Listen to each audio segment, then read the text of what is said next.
What's going on, y'all? This is Emeka, back with another movie review, here with the four movie men. And today's movie I'll be reviewing is called Frankenstein, starring Oscar Isaac and Jacob Elordi. So, I'm not going to give a whole plot on what Frankenstein is because we all know who the monster is, we all know the story of him, but I do want to give a small synopsis on what the movie is about. And basically, this movie is about Frankenstein coming back to off his creator, Victor Frankenstein. That's pretty much the whole synopsis. But within this whole movie, you get the point of view from Victor Frankenstein, and then you get the point of view from the actual Frankenstein. So that's why the movie is 2 hours and 22 minutes, but it's a great movie. There's certain people that say they love this movie, certain people that say they have issues with this movie and they don't like it. I'm on the side of I love this movie. I think this movie was great. It was immaculate, dramatic.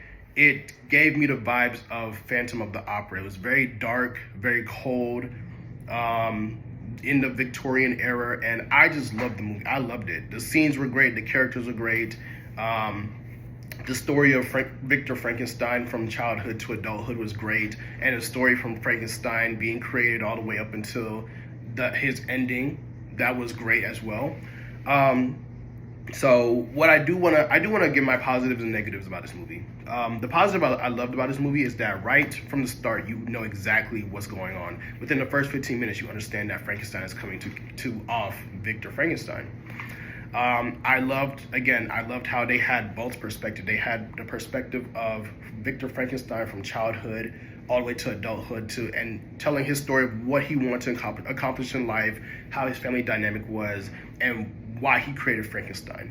And then the part two, you have Frankenstein's story of, him being created all the way up until him basically trying to off his creator. And you find out why he's doing that, like why that's his goal. I love that this movie is very heartfelt. There's a lot of scenes where it's very touchy.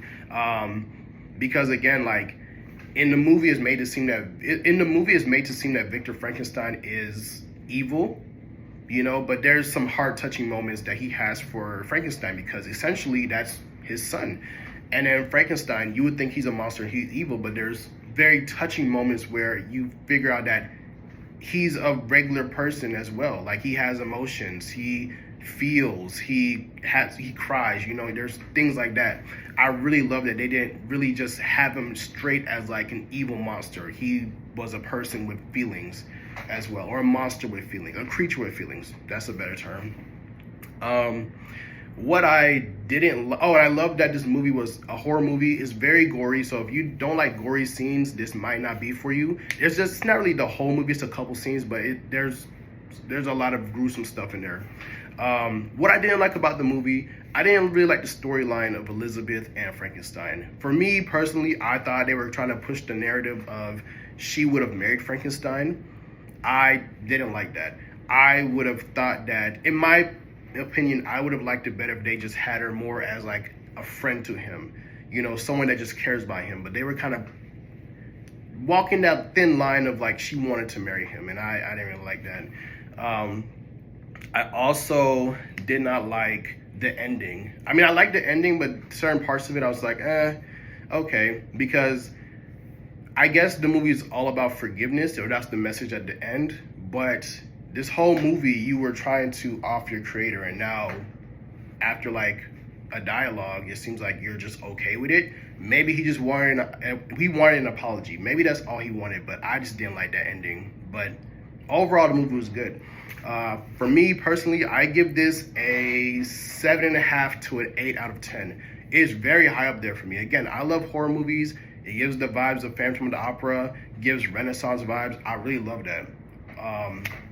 So it's a great movie. It's on Netflix, so check it out if you want to, and let us know your thoughts on the movie. And until then, I'm Emeka, and here with the four movie men. And like, comment, and subscribe.